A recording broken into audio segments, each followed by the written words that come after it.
and although those little girls were 29 now, she was still taking care of them.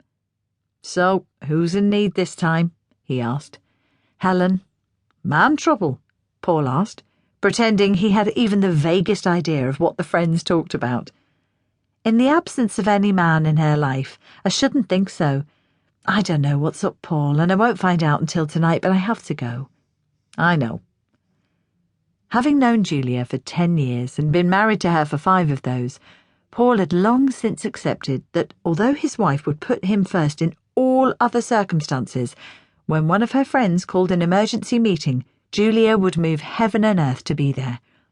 And of course, it wasn't only her friends who made the call. They had been there for Julia too, and Paul had had the vicarious benefit of their small but effective support network. "You don't mind?" "I could always spend an extra hour at the gym and get something to eat on my way home," he mused.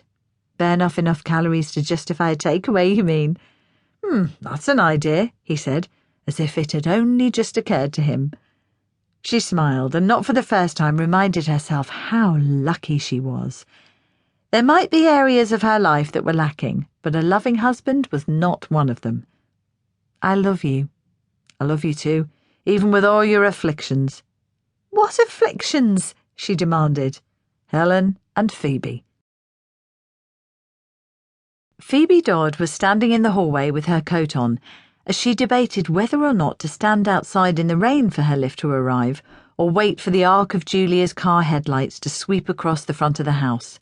She opted for the relative safety of the small porch, but the moment she pulled open the front door, her nan's psychic ability was triggered. "Phoebe, are you going now?" "Yes, Nan, I'll see you later." There was the creak of the drawing-room door, and when Phoebe turned towards the noise, her nan was already in the hallway.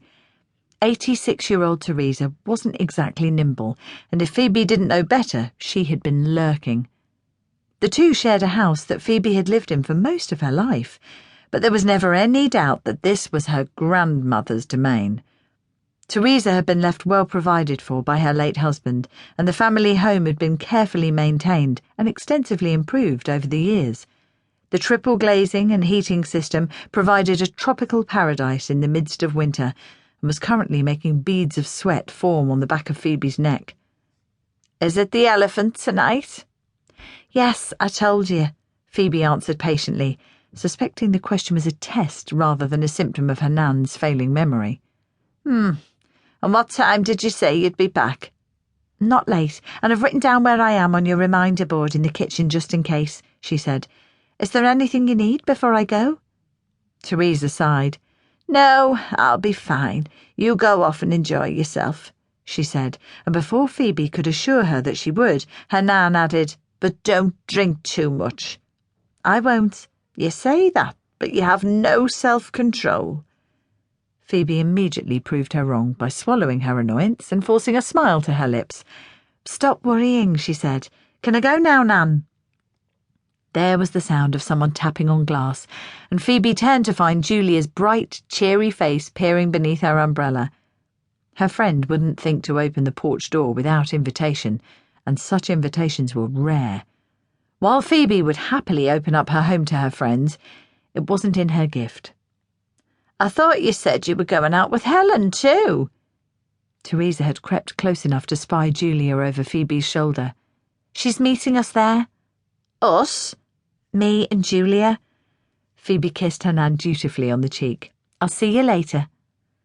"Hello, Mrs. Dodd," Julia called when Phoebe opened the porch door and stepped outside. "I hope you're well." Teresa had a tight grip on the front door and was eyeing Phoebe's friend with suspicion. "Don't keep her out late," she said by way of an answer. "I won't," Julia replied, even as Phoebe pulled her away. The scene was reminiscent of Phoebe's childhood. She and her mum had lived with her grandparents until she was 9, and both mother and daughter had suffered under Teresa's iron rule. 20 years on, she still felt a certain giddiness whenever Julia helped her escape her grandmother's clutches. Back then, Julia had technically been Helen's babysitter, but Phoebe had stayed over at her friend's so often that Julia had been obliged to look after them both, and she still did. "I can't stay out long either," Julia